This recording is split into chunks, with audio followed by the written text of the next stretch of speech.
अस्सलाम वालेकुम स्टूडेंट्स। हम एड्रीनल ग्लैंड्स के दूसरे पार्ट्स की तरफ आते हैं, that is the adrenal medulla.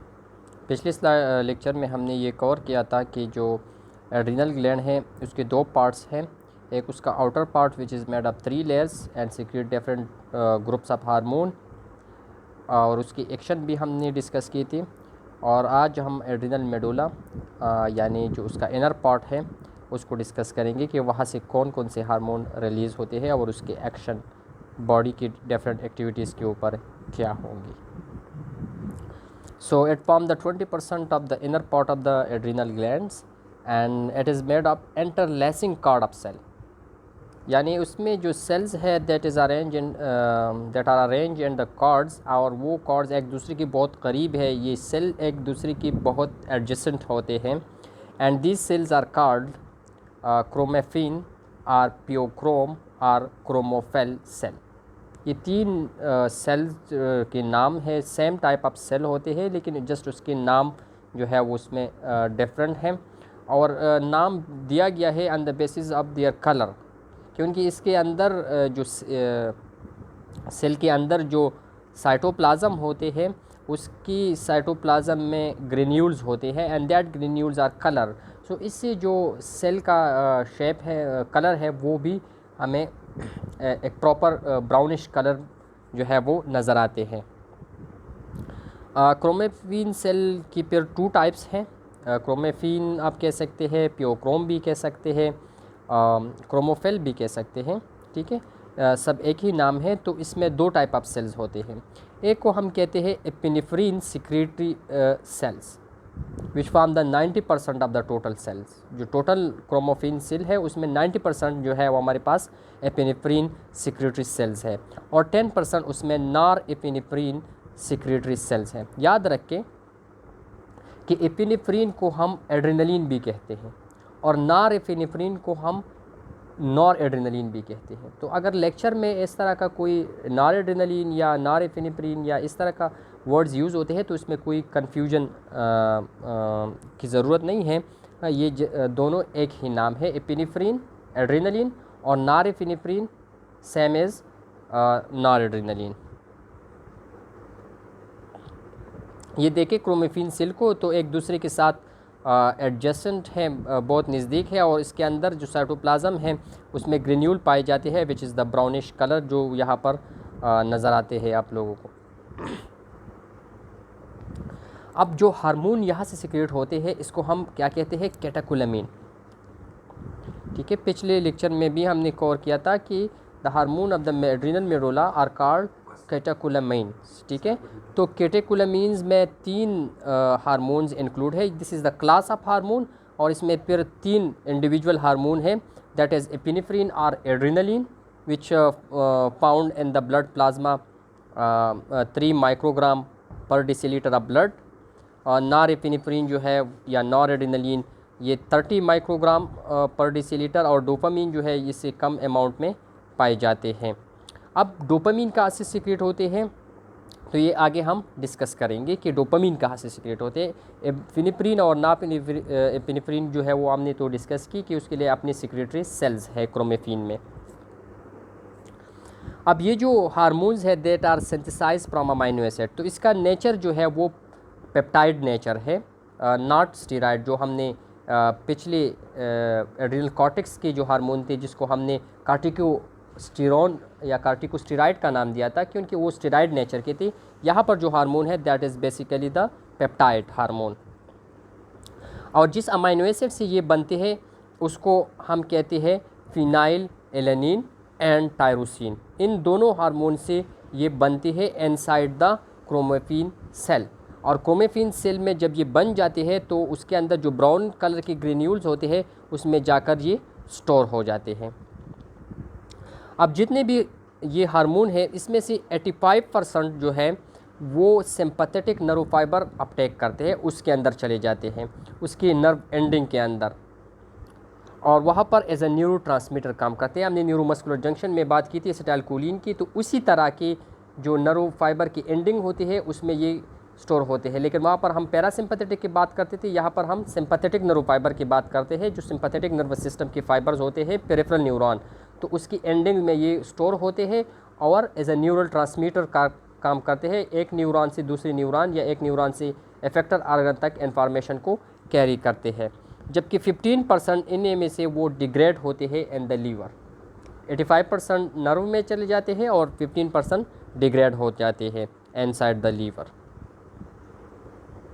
अब सिंथेसिस ऑफ द केटेकोलामीन किस तरह होते हैं, तो ये सीक्वेंस दिया गया है कि फिनाइल एनालिन जो कि टाइप ऑफ अमाइनो एसिड है, जब उस पर एक enzyme phenyl alanine hydroxylase action करते हैं, so that phenyl alanine convert into the tyrosine due to the action of that enzyme. ये प्रोसेस होते हैं इनसाइड द ब्लड। अब ब्लड से जो टायरोसिन है वो चले जाते हैं इनसाइड द क्रोमेफिन सेल जो कि एड्रिनल मेडुला की सेल्स हैं। वहाँ पर ये जाकर इसकी हाइड्रोक्सिलेशन होती है, यानी हाइड्रोक्सिल ग्रुप जो है उसके साथ अटैच हो जाते हैं by the action of tyrosine hydroxylase. तो this action convert the tyrosine into the dopa, dopa में ये कन्वर्ट हो जाते हैं।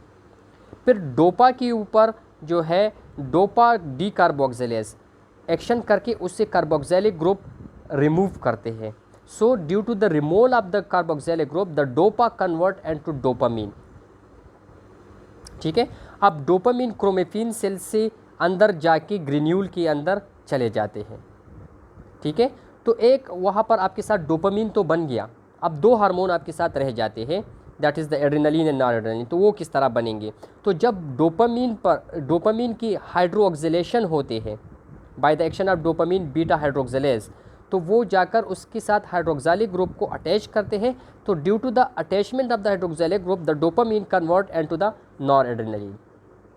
अब नॉरएड्रेनलिन अगर ग्रेन्यूल सेल के अंदर रह गई तो दैट विल बी द नॉरएड्रेनलिन, वो नॉरएड्रेनलिन ही होगा। लेकिन अगर वो ग्रेन्यूल से बाहर निकलकर वापस साइटोप्लाज्म ऑफ द क्रोमेफिन सेल में आ जाते हैं तो वहाँ पर उसकी मिथाइलेशन होती है, मिथाइल ग्रुप उसके साथ अटैच हो जाते हैं।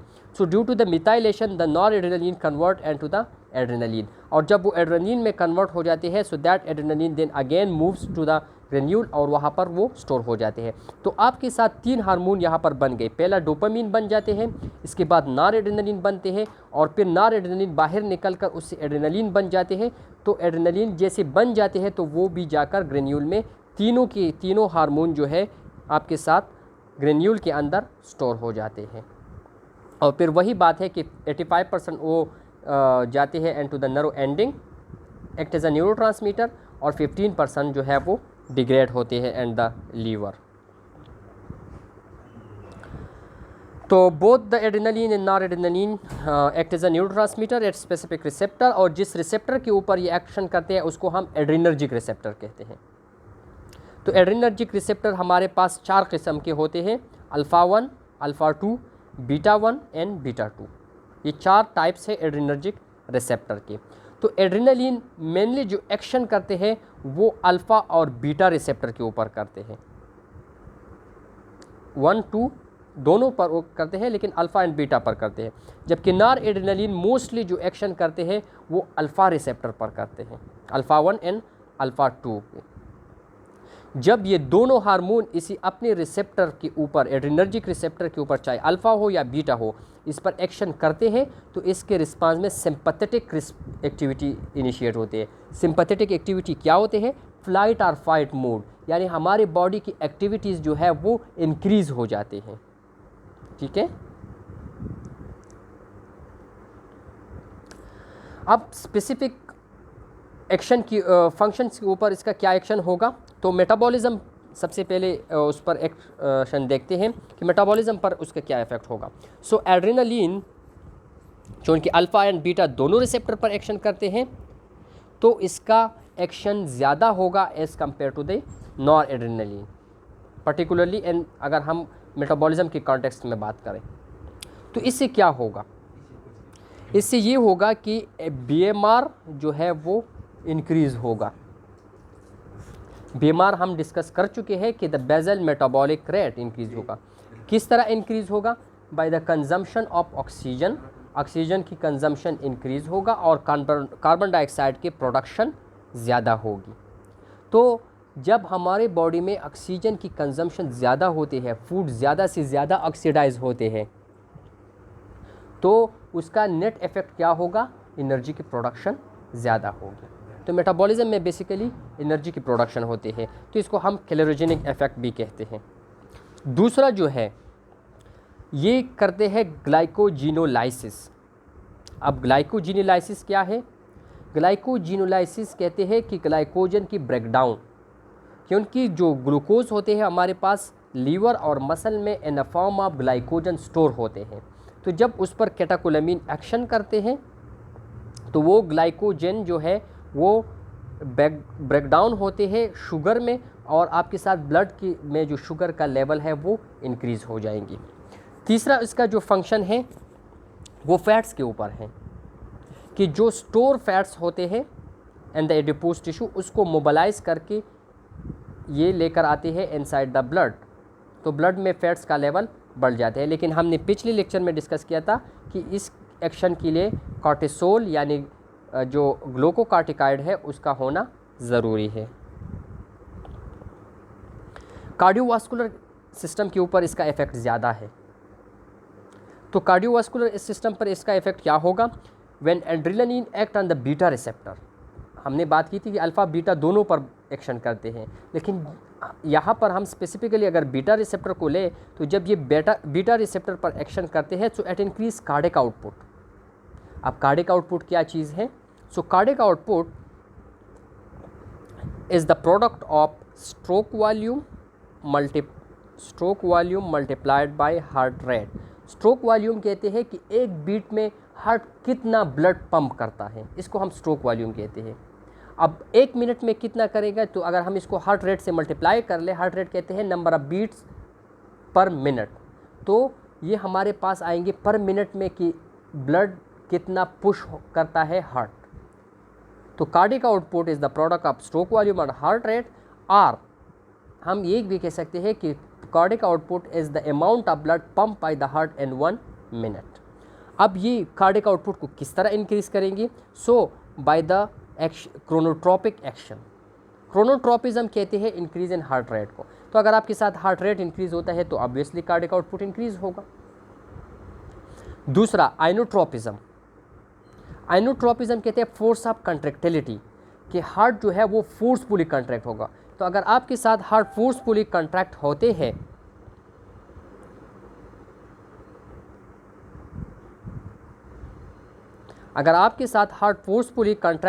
हैं तो इससे क्या होगा?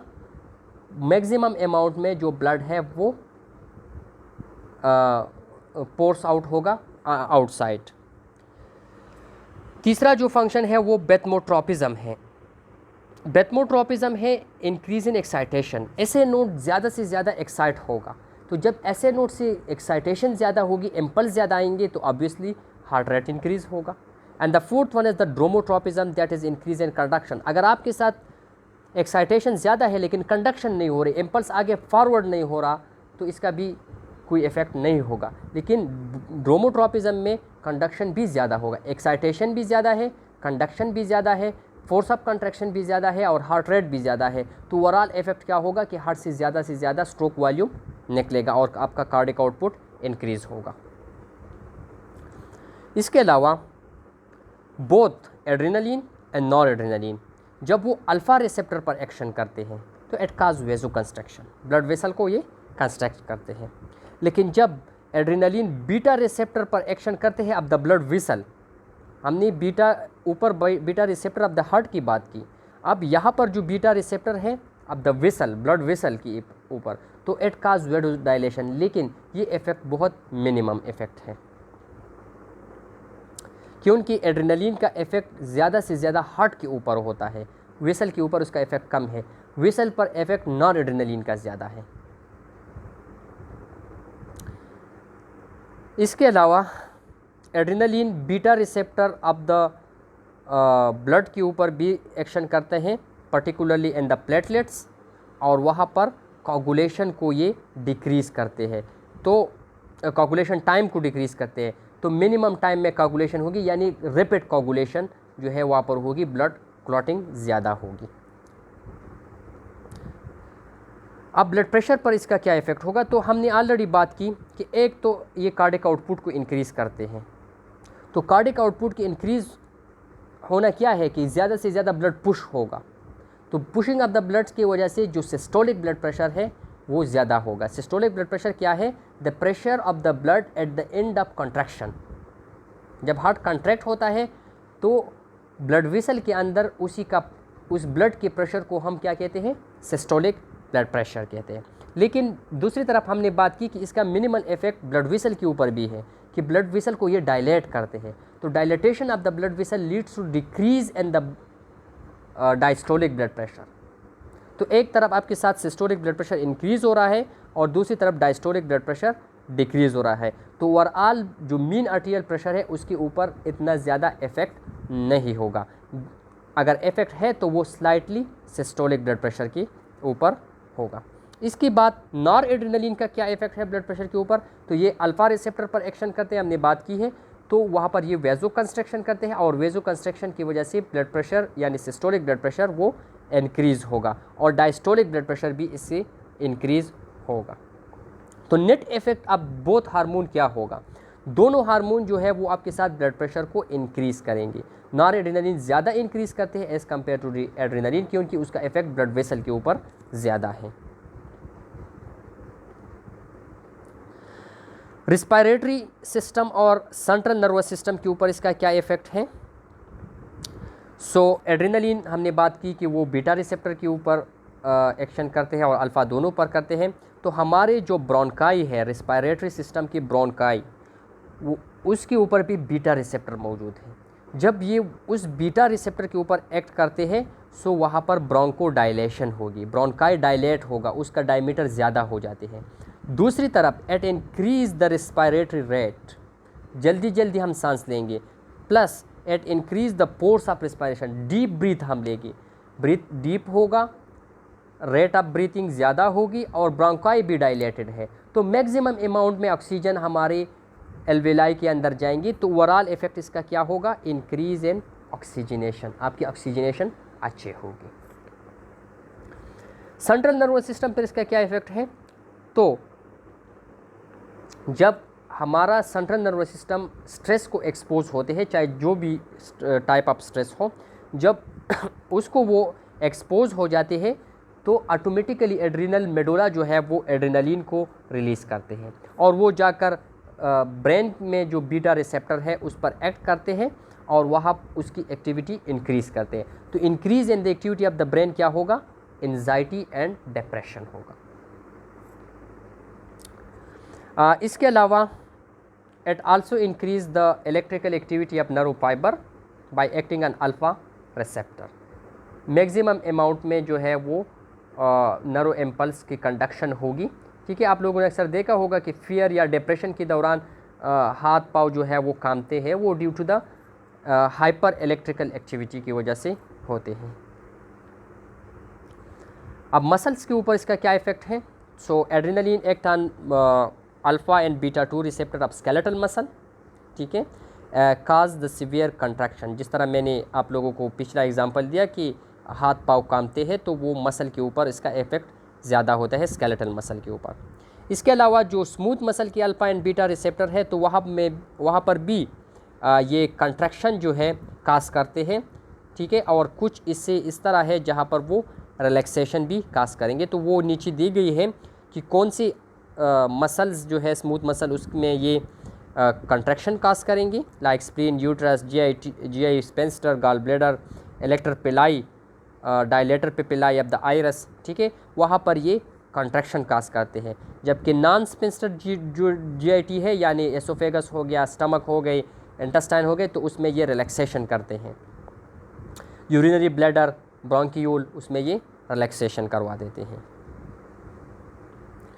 इसके बाद ग्लैंड्स के ऊपर इसका क्या इफेक्ट होगा, सो एड्रेनलिन काज सलाइवेशन, क्योंकि वो alpha and beta receptor of the salivary gland के ऊपर एक्ट करते हैं और वहाँ पर ज़्यादा से ज़्यादा सलाइवेशन होगी। इसके अलावा लैक्रिमल ग्लैंड जो होते हैं उसके ऊपर भी एक्ट करके वहाँ पर टीयरिंग काज करते हैं, ज़्यादा से ज़्यादा जो टीयर है वो प्रोड्यूस होंगे। इसके अलावा जो एंटीरियर पिट्यूटरी ग्लैंड है वहाँ पर भी ये एक्ट करते हैं और वहाँ से एड्रेनोकॉर्टिकोट्रोपिक हार्मोन जो है वो रिलीज़ होगा ज़्यादा से ज़्यादा। इसके अलावा जो हमारे किडनी में जक्स्ट्रा मेड्यूलरी अपरेटस है उसके अल्फ़ा रिसेप्टर पर ये एक्ट करके रेनिन को रिलीज़ करते हैं, जो पाथवे हमने पढ़ा था रेनिन एंजियोटेंसिन अल्डोस्टेरोन सिस्टम, ठीक है। इसका एंड रिज़ल्ट क्या था कि इंक्रीज इन ब्लड प्रेशर था, ठीक है। तो ये रेनिन की भी रिलीज़ करते हैं। इसके अलावा ये स्वेट ग्लैंड्स के ऊपर भी एक्ट करते हैं और वहाँ पर स्वेटिंग ज़्यादा होगी। तो ओवरऑल जितनी भी ग्लैंड्स हमने बात की, लैक्रिमल है, सलाइवरी है, पिट्यूटरी, एंटीरियर पिट्यूटरी है, जक्स्ट्रा मेड्यूलरी या स्वेट ग्लैंड, तो सब की एक्टिविटी को ये इंक्रीज़ करते हैं, उसकी सिक्रीशन को इंक्रीज़ करते हैं।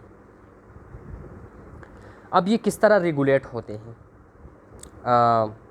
Release of the catecholamine? तो the secretion of adrenal hormone is directly proportional to the following condition. अगर ये जो 3 कंडीशंस दी गई है, अगर ये कंडीशन हो तो हमारे पास एड्रिनलिन और नॉन एड्रिनलिन की सिक्रीशन ज़्यादा होगी। लाइक स्ट्रेस, ठीक है, हमने पिछले ओस में डिस्कस किया कि किस तरह स्ट्रेस में ये रिलीज़ होते हैं। कोल्ड, अगर बॉडी का टेम्परेचर कम है या बॉडी में की जो ब्लड है उसमें ग्लूकोज की अवेलेबिलिटी कम है, हाइपोग्लाइसीमिया है, तो इन तीनों कंडीशन में ज़्यादा से ज़्यादा एड्रेनलिन सिक्रिएट होगा। ये फिजियोलॉजिकल फिनोमेना की बात मैं कर रहा हूँ। अब पैथोलॉजिकल की तरफ आते हैं, तो अगर आपके पास एक डिजीज़ है जिसको हम कहते हैं पियोक्रोमोसाइटोमा, अगर पियोक्रोमोसाइटोमा जो है एग्जिस्ट करते हैं तो उसी कंडीशन में भी एड्रेनलिन नॉन एड्रेनलिन ज़्यादा सीक्रेट होता है। पियोक्रोमोसाइटोमा में बेसिकली ये होता है कि जो एड्रिनल ग्लैंड्स होते हैं, पर्टिकुलरली द मेडोला, उसमें कार्सिनोजेनिक यानी कैंसर सेल्स बन जाते हैं, फिर वो वही से ज़्यादा adrenaline and non adrenaline secret होते हैं, तो इस कंडीशन को हम पियोक्रोमोसाइटोमा कहते हैं। This is lethal type of disease, लेकिन बहुत रेयर है। अब थर्ड हार्मोन की तरफ आते हैं जो कि थोड़ा सा पिक्यूलर है from that both adrenaline and noradrenaline, and that is known as dopamine. अब हमने बात की थी कि क्रोमेफिन सेल्स के अंदर एपिनेफ्रिन और नॉन एपिनेफ्रिन सिक्रेटरी सेल्स मौजूद हैं, तो वही से एड्रेनलिन और नॉन एड्रेनलिन सिक्रेट होते हैं। लेकिन डोपामीन कहाँ से सिक्रेट होते हैं ये अभी तक अननोन है। एड्रिनल मेडोला से सिक्रेट होते हैं, लेकिन अननोन सेल से ये डिक्रीज़ होते हैं।